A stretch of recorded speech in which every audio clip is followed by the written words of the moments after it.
If you thought that 15 minutes wasn't enough to do anything, then boy, is this the video for you. In today's FlyLady 31 Baby Step Challenge, we are going to declutter our homes in just 15 minutes. You will see drastic results once you begin to implement this daily habit. The clutter will be completely gone from your home in just 15 minutes at a time. This one thing has helped get my home from chaos to clean. And for day 10 of the FlyLady 31 Baby Step Challenge, we are going to set a 15-minute timer. Once again, grab your bag, your box, and your basket and go to your cluttered area of choice. If you want a challenge and want to feel like you've accomplished so much, go to your most cluttered area. If you need a quick win, go to your least cluttered area. And if there is just an area that you're in all the time but you cannot fully relax because it is so cluttered, then please start there. We're going to start by the entrance of our door or whichever area is cluttered. Start our 15-minute timer and make some quick and ruthless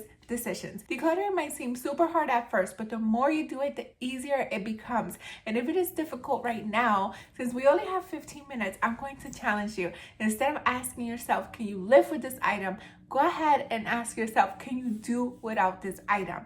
This works particularly well if your home is super duper cluttered, and you will see drastic results in no time. Let's be sure to be keeping up with our habits. Check the principle down below and be sure to write in the new ones that we have been adding. And if you haven't gotten the ultimate decluttering guide just yet, you can still get it for $10. It is a super duper steal. It is 40 pages of massive productivity content. So be sure to check that down below if you're interested. So far in the morning, we have been dressing to shoes, making sure we are speaking kindly of ourselves.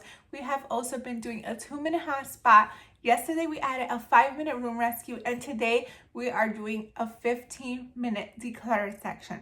Feel free to add those in the morning. However, if you have a super duper busy morning and a more of a lull in the afternoon, then you can also add the room rescue and the declutter to the afternoon as well. And in the afternoon, you might want to add a 2-minute hot spot. And also do not forget the 15-minute declutter. That one is critical once a day though. So you can put it in the morning, afternoon, or evening, whatever works best for you. I personally like to get it done as soon as possible, but work with your personality and lifestyle. And in the evening, we're getting our clothes for tomorrow, shining our sink, doing a 2-minute hot spot, and a room rescue. So far, these are the habits that we have been doing every single day. And I'll see you on Monday for day 11 of the FlyLady 31 Baby Step Challenge. Thank you so much for watching. Until next time, to God be the glory. Bye.